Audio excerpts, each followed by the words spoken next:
Today, I've got a story for you. One that starts off like a rom-com, turns into a ghost story, and ends in a way you truly won't expect. It's emotional, it's real, and honestly, it might hit you harder than a creeper at full speed. It's called She Ghosted Me. Then she crashed my wedding. Let's get into it. This story starts about 4 years ago. I was in my second year of university, still figuring out life, trying to balance studies, social life, and the occasional existential crisis.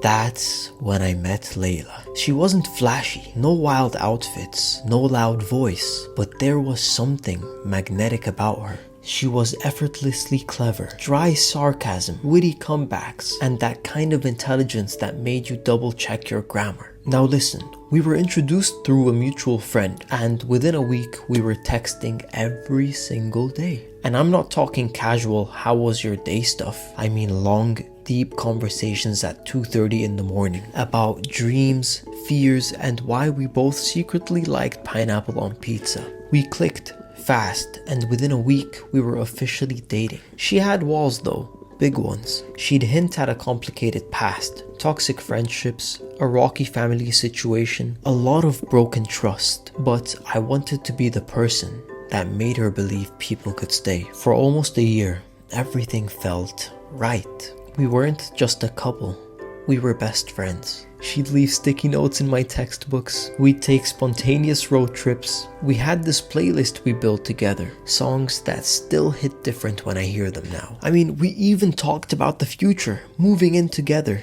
maybe getting a dog named Bean. But then, and this is where the cracks started, things shifted. Slowly. Her messages got shorter. Calls felt like a chore. She'd cancelled plans with vague excuses like, I'm just not feeling like it today. I assumed it was stress. Finals were coming up. Family drama. I didn't want to push it. So I backed off. But then she vanished. I woke up one day and she was just gone.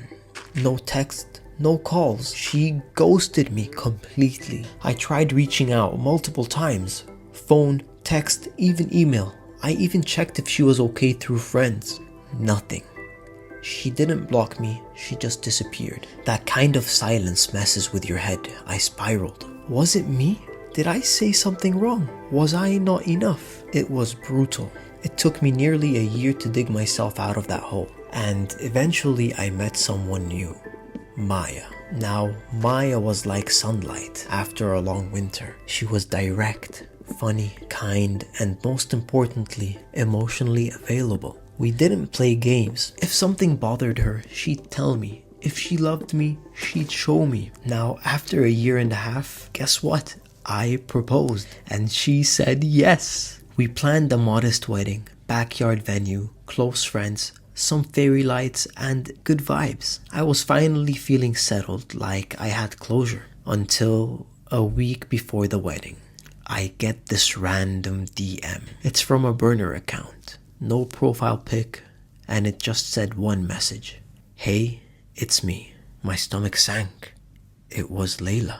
She said she heard I was getting married, that she'd been in therapy, that ghosting me was the biggest regret of her life, and that she just wanted to talk. And man, part of me really wanted to reply, just to ask why, to get the closure I never got, but I didn't. I left it on red. I was finally happy. I wasn't going to go digging through old ashes right before one of the biggest days of my life. Then the wedding day arrived. Maya looked absolutely beautiful. I can't explain it to you guys. Everything was going smoothly. I was surrounded by the people I loved. The vibe was perfect. But then, out of the corner of my eye, I saw her. Layla.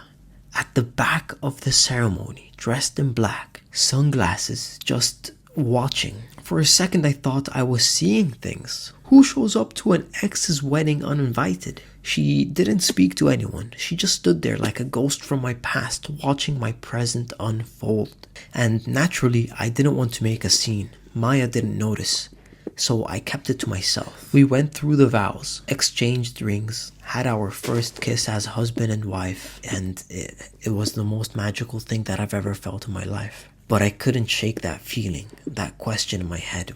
Why is she here? Later, during the reception, while Maya was dancing with her dad, Layla approached me. She looked at me and she asked me if she could speak to me for just 5 minutes. Against my better judgment, I agreed. I figured if nothing else, I'd get the answers I deserve. We stepped outside and she looked different, tired, smaller, like the weight of everything had finally caught up to her. And she broke me. She told me she never stopped thinking about me. That disappearing on me wasn't about me. It was about her trauma, her fear of being loved, her fear of ruining something good. And I just stood there, listening. She said she didn't want anything. She just wanted to see me happy, to know I was okay. And that maybe, just maybe, I could finally forgive her. And I told her I was happy. I told her that I'd moved on, and she smiled. She said she was glad, and then she just walked away, quietly, like before. And to this day, Maya doesn't know she was there, and honestly, I don't know if she ever needs to. But sometimes when it's late at night, and the house is quiet, I think about it. How can someone vanish from your life and still take a piece of you with them? How closure isn't always a conversation. Sometimes it's just watching someone leave twice and realizing you don't need their words after all. Wow, what a story. I don't know what I think about this, guys. Thank you for listening. I mean, if you've ever had someone ghost you or show up back into your life out of nowhere, I hope this story hits something inside of you. Because life isn't clean. It's messy and painful and sometimes haunting. I'll be sharing more stories like this. Stories that make you feel something real. If that's your thing, hit like, subscribe, and drop a comment. What would you have done if your ex showed up to your wedding? Until next time, stay safe, stay kind, and keep building both in Minecraft and in life.